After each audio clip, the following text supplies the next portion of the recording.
Welcome back. ರಾಜ್ಯ ಬಿಜೆಪಿಯಲ್ಲಿ ಮಹತ್ವದ ಬೆಳವಣಿಗೆ. ಈಶ್ವರಪ್ಪ ಪರ ಕುರುಬ ನಾಯಕರ ಬ್ಯಾಟ್. ಬೆಂಗಳೂರಿನಲ್ಲಿ ಬಿಜೆಪಿ ಕುರುಬ ನಾಯಕರ ಸಭೆಗಳಾಗ್ತಾ ಇದೆ. ರಾಜ್ಯ ಬಿಜೆಪಿ ಬಂಗಲೆಯಲ್ಲಿ ಇದು ಮಹತ್ವದ ಬೆಳವಣಿಗೆ.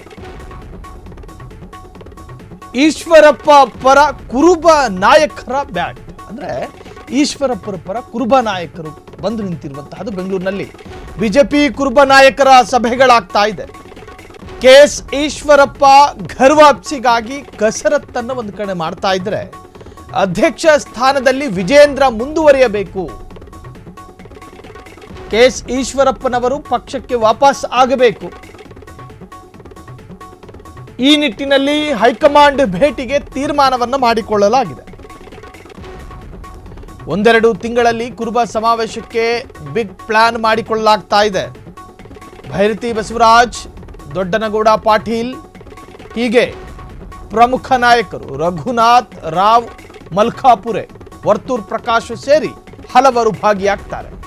ಇದು ರಾಜ್ಯ ಬಿಜೆಪಿಯಲ್ಲಿ ಒಂದು ಮಹತ್ವದ ಬೆಳವಣಿಗೆಯ ಸುಳಿವನ್ನು ಕೊಡ್ತಾ ಇದೆ.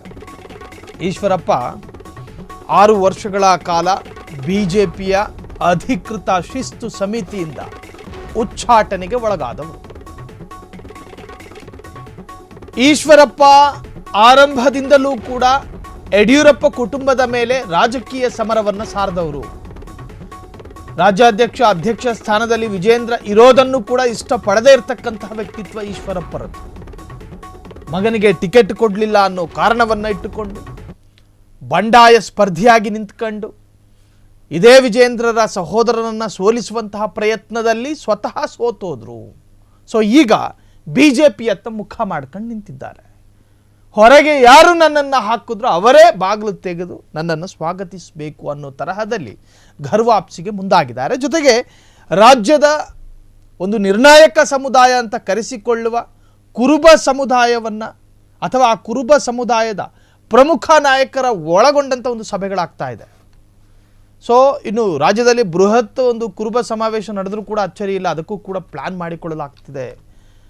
ಅದರಲ್ಲಿ ಭೈರತಿ ಬಸವರಾಜ್, ದೊಡ್ಡನಗೌಡ ಪಾಟೀಲ್, ರಘುನಾಥ್ ರಾವ್, ಮಲ್ಕಾಪುರೆ, ಇನ್ನು ವರ್ತೂರ್ ಪ್ರಕಾಶ್ ಸೇರಿ ಹಲವರು ಭಾಗಿಯಾಗೋ ಸಾಧ್ಯತೆಗಳಿದ್ದಾವೆ. ಸೊ ಇದು ರಾಜ್ಯದಲ್ಲಿ ಮುಂದೆ ನಡೆಯಬಹುದಾದಂಥ ಕುರುಬ ಸಮಾವೇಶದ ಬಗ್ಗೆ ಈಗಾಗಲೇ ಒಂದಷ್ಟು ಹಿಂಟನ್ನು ಕೂಡ ಸಾಕಷ್ಟು ನಾಯಕರು ಬಿಟ್ಟುಕೊಟ್ಟಿದ್ದಾರೆ.